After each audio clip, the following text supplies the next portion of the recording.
ರಕ್ಷಿತಾ ನಿಮ್ಮ ಜೊತೆಯಾಗಿ ಅಂದರೆ ನಿಮಗೆ ಸ್ಪರ್ಧಿಯಾಗಿ ನಿಲ್ತಾರೆ ಅಂದರೆ ರನ್ನರ್ ಆಗ್ತಾರೆ ಅಂತ ನೀವು ಅನ್ಕೊಂಡಿದ್ರೆ ಅಥವಾ ಯಾರು ನಿಲ್ತಾರೆ ಅನ್ಕೊಂಡಿದ್ರೆ ನೀವು ನಾನು ವಿನ್ ಆದರೆ ನನ್ನ ಜೊತೆ ಯಾರು ನಿಲ್ತಾರೆ ಅಂತ? ನಾನು ಅನ್ಕೊಂಡಿದ್ದೆ ಮೇಡಮ್, ಈಗ ಧನು ಅವರು ಬರ್ತಾರೆ ಅಂತಲೂ ಈಗ ಟಾಪ್ ಸಿಕ್ಸಲ್ಲಿ ಯಾರ್ಯಾರು ಇದ್ದರು ಅವರಲ್ಲಿ ಯಾರು ಬೇಕಾದ್ರೂ, ಯಾಕಂದರೆ ಫಸ್ಟೇ ಟೈಟ್ಲೇ ಇತ್ತು. ನಾವು ಶೋ ಸ್ಟಾರ್ಟ್ ಆದಾಗಲಿ ಎಕ್ಸ್ಪೆಕ್ಟೆಡ್ ಅನ್ಎಕ್ಸ್ಪೆಕ್ಟೆಡ್ ದಿ ಶೋ ಅಂತ ಅದು ಟೈಟ್ಲ್ ಇತ್ತು, ಎಕ್ಸ್ಪೆಕ್ಟೆಡ್ ಅನ್ಎಕ್ಸ್ಪೆಕ್ಟೆಡ್ ಅಂತ. ಆವಾಗಲೇ ನನಗೆ ಡೌಟ್ ಸ್ಟಾರ್ಟ್ ಆಯಿತು, ಇವರು 5 ಜನ ನಾನು ಬಿಟ್ಟು ಮಿಕ್ಕಿದ 5 ಜನದಲ್ಲಿ ಯಾರು ಬೇಕಾದರೂ ನನ್ನ ಪಕ್ಕ ಬಂದು ನಿಂತ್ಕೋಬೋದು ಅಂತ.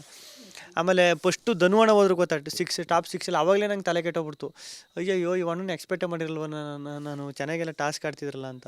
ಹಂಗೆ ಹೊರಗಡೆ ಜನ ಈಗ ಏನು ಇಷ್ಟಪಡ್ತಾರೆ ಯಾವುದು ಇಷ್ಟಪಡೋಲ್ಲ ಅಂತ ಗೊತ್ತೇ ಆಗೋದಿಲ್ಲ ಒಳಗಡೆ ಇದ್ದಾಗ.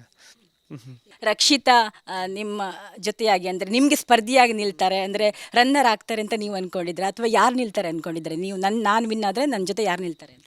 ನಾನು ಅನ್ಕೊಂಡಿದ್ದೆ ಮೇಡಮ್, ಈಗ ಧನು ಅವರು ಬರ್ತಾರೆ ಅಂತಲೂ ಈಗ ಟಾಪ್ ಸಿಕ್ಸಲ್ಲಿ ಯಾರ್ಯಾರು ಇದ್ದರು ಅವರಲ್ಲಿ ಯಾರು ಬೇಕಾದ್ರೂ, ಯಾಕಂದರೆ ಫಸ್ಟೇ ಟೈಟ್ಲೇ ಇತ್ತು. ನಾವು ಶೋ ಸ್ಟಾರ್ಟ್ ಆದಾಗಲಿ ಎಕ್ಸ್ಪೆಕ್ಟೆಡ್ ಅನ್ಎಕ್ಸ್ಪೆಕ್ಟೆಡ್ ದಿ ಶೋ ಅಂತ ಅದು ಟೈಟ್ಲ್ ಇತ್ತು, ಎಕ್ಸ್ಪೆಕ್ಟೆಡ್ ಅನ್ಎಕ್ಸ್ಪೆಕ್ಟೆಡ್ ಅಂತ. ಆವಾಗಲೇ ನನಗೆ ಡೌಟ್ ಸ್ಟಾರ್ಟ್ ಆಯಿತು, ಇವರು 5 ಜನ ನಾನು ಬಿಟ್ಟು ಮಿಕ್ಕಿದ 5 ಜನದಲ್ಲಿ ಯಾರು ಬೇಕಾದರೂ ನನ್ನ ಪಕ್ಕ ಬಂದು ನಿಂತ್ಕೋಬೋದು ಅಂತ. ಆಮೇಲೆ ಫಸ್ಟು ಧನುವಣ ಹೋದ್ರು ಗೊತ್ತಾಯ್ತು ಟಾಪ್ ಸಿಕ್ಸಲ್ಲಿ. ಆವಾಗಲೇ ನಂಗೆ ತಲೆ ಕೆಟ್ಟೋಗ್ಬಿಡ್ತು, ಅಯ್ಯಯ್ಯೋ ಇವನನ್ನು ಎಕ್ಸ್ಪೆಕ್ಟೇ ಮಾಡಿರಲ್ವ ನಾನು ಚೆನ್ನಾಗೆಲ್ಲ ಟಾಸ್ಕ್ ಆಡ್ತಿದ್ರಲ್ಲ ಅಂತ. ಹಂಗೆ ಹೊರಗಡೆ ಜನ ಈಗ ಏನು ಇಷ್ಟಪಡ್ತಾರೆ ಯಾವುದು ಇಷ್ಟಪಡೋಲ್ಲ ಅಂತ ಗೊತ್ತೇ ಆಗೋದಿಲ್ಲ ಒಳಗಡೆ ಇದ್ದಾಗ.